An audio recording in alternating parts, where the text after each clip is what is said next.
Hey everyone, Dean here, Liberal Democrat candidate for Eden Monero. I'm here at Pickles Fishing and Outdoors in Eden. These guys got smashed locally with fires, COVID, everything. These poor buggers have had a horrible 6 months, would you agree? Oh, I wouldn't want to go through it ever again. This is Mick. Mick's the owner, operator, proprietor, all-round good-looking bloke. Mate, tell us what happened. Well, basically, as everyone knows, fires come through here start of January, which is our peak season for tourism. Most of our income for the year is made over our summer season here. Fires come through, and just with everything that went on, the highway being delayed, being open, we haven't had anyone been able to get back. Once they were finally able to get back, we got a couple of good weeks of trade, and then we had the coronavirus shut down. And it's just been an ongoing situation ever since then. Yeah. So, and obviously, look, you know, I'm Liberal Democrat, mate, and we're pro fishing, we're pro hunting, we're pro, four-wheel driving, pro anything that involves having a good time for real people. So, we're out here looking at guys like yourself going, we need to help you. We need to get the handcuffs off. We need to get these politicians and bureaucrats out of the way. That's my big mission on this entire campaign trail, is to basically hold these bureaucrats accountable, because as far as I'm concerned, they earn far too much money for far too little results. Mate, what could have been done? What should have been done? What was missing? Well, one of the biggest problems we had with this whole thing is half the bush that's locked up. If there's no tracks, you can't get in there to fight it. If you've got padlocks out, you've got bridges out, because you want to keep a pristine wilderness, or you want to keep the national park, which is meant to be for everyone, locked up for a select few that have got to. We can't stop these things. They should have been able to stop that fire at the border. They should have been able to stop it back in Victoria before it even got to Malakuta. But because some dick that's sitting on You're allowed to say dick, because I don't want to censor anybody. I'm also a free speech absolutist. Sitting in an office, didn't want to send somebody out to look at that fire in the first place. That devastation come through. That fire should have been put out 2 or 3 days after it started, not a week, 2 weeks before somebody got there. Yeah. So much of this area has been impacted by one person's decision. It's crazy, isn't it? It's just, if we did something like that in the shop or in the main street here, I'd probably be in jail by now, but because they're a bureaucrat, they can get away with it. Yep, no, you're 100% right, mate. And, look, obviously, we only met today, but, the idea is, I want to try and hold all these bureaucrats accountable, or get rid of them. And we could probably, I believe firmly, we could probably do with about half of what we've got of these public servants, because they don't really achieve much, and they're too busy telling you what you can and can't do while failing miserably in their own capability. Well, let's reopen all this bush up again. Well, if I said to you, what are 5 things, off the top, what are 5 things that you'd like to see hammered for these buggers? Open all the tracks back up. Like, put the national parks back in the actual hands of the people so we can utilise it. We've got Nazi State Forest, which is south of us, that unless you're doing a walking track, you can't get into it. You go over the border, you've got the national parks just over the border there, they lock the gate. It's for public use.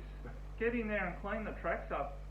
Four-wheel drivers carry chainsaws. If there's a tree falling over, you can clean the track up. Yeah. When a fire starts, it's easier to get in there and get to it. You don't have to muck around clearing tracks and stuffing around. Clearing tracks to find a problem, to solve another problem, to get to the problem that's generally already managed by people day to day using it. Why bulldoze all the bridges? If you can't cross a river to get to the fire, well, you can't stop it. Yeah.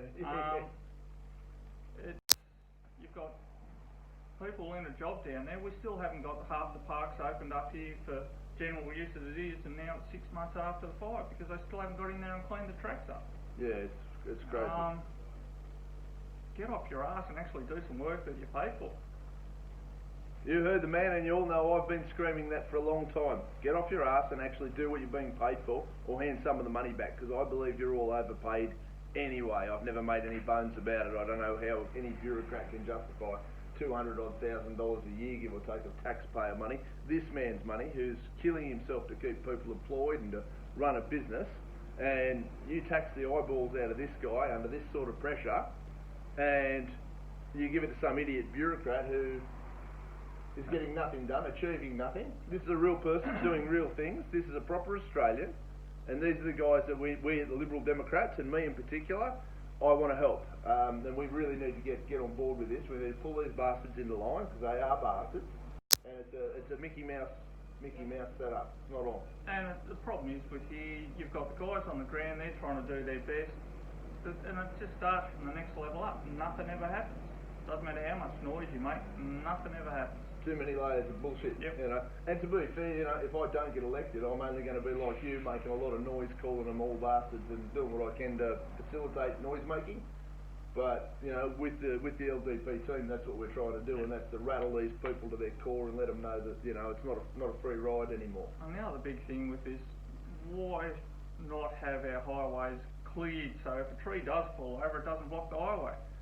Well, 6 weeks to clean the highway up between here and Bairnsdale. You've got all the infrastructure gone, transport, everything. No one's working. They're all going up the long way around. We couldn't get supplies here for so long. It wasn't funny. Yeah. 40 metres either side, clear it. It's never going to happen again. Yeah. Commonsensical solutions to idiotic problems. Instead of worrying about a smoky mouse or a bandicoot that might get run over, clear the bush line back so they don't have to come back out near the road. Bandicoots and smoky mouses will do what people do when things change. They'll move.